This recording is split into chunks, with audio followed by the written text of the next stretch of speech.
Всем привет! Сегодня у меня запеканка с цукини. Запеканка очень вкусная и тает во рту, в прямом смысле этого слова. 3 маленьких цукини или 2 средних. Я натерла на терке. Сюда 3 яйца, 3 столовые ложки муки, 3 столовые ложки манки, чайную ложечку разрыхлителя и хорошую щепотку соли. Все это нужно размешать.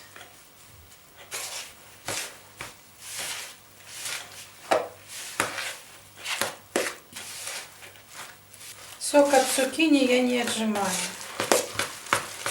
Теперь берем форму. Я ее хорошо смазала со всех сторон маслом растительным.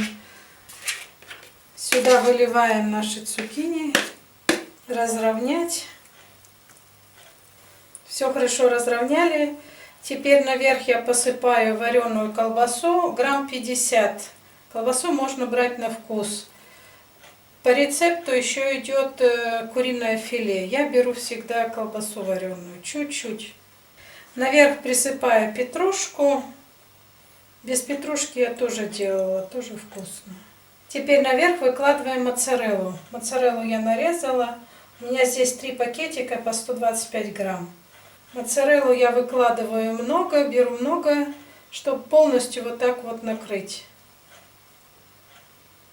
Все, моцареллу выложили, сюда наверх можно еще помидор. Я не всегда кладу помидоры. Можно мелко нарезать, можно шайбами нарезать, пластинками и выложить наверх помидор.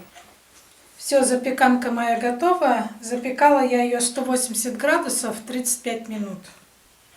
Смотрите по своей духовке.